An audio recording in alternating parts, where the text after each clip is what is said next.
In this Just Ask Jeff series, we're talking about compost teas, worm castings, and for this particular video, we're talking about the teas in particular.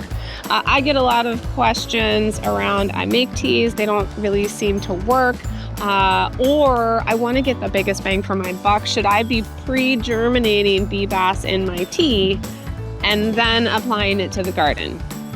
So let's talk about how you make a compost tea, what you're trying to accomplish, and then where Bbas fits into all of that. So the compost tea is where you take that beautiful compost that you've made and you then put it into water and you let it sit for like 24 to 48 hours, shaking it up occasionally. If you have a bubbler, you can do that to provide air to these microbes as they're growing. You're really just trying to get them really going and getting very excited to get into your garden. The reason you can't go over 48 hours is there does come a point where they need to get more air than what you're providing, and they need to be in soil, near roots, and they'll start to die on you. So you don't want to go past 48 hours. That's a big catch. Bbas will absolutely, there is a chipmunk that is about to make a cameo here. Bbas will absolutely germinate along with everybody else within the compost tea. The thing that's different, though, is that a lot of the organisms that you're trying to germinate within your compost tea are soil living, and they won't go into the plant like Bbas does.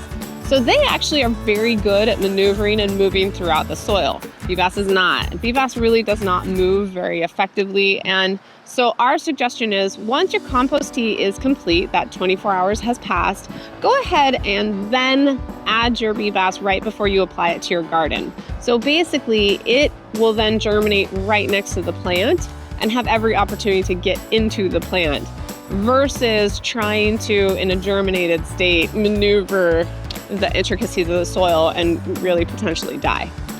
The other thing that I hear a lot is I keep making compost teas and I don't think anything's happening, which is not a common response. People who make compost teas love compost teas, rightfully so. It is incredibly nutrient rich and diverse over a synthetic fertilizer that's just got a few components.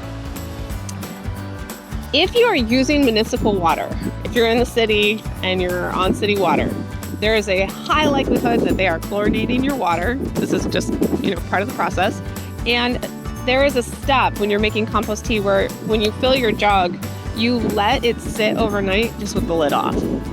This is allowing the chlorine to degas. It is coming out of the water and going into the air so that when you put your compost in here and then you let it sit an additional 24 to 48 hours, that chlorine in there doesn't kill all your microbes.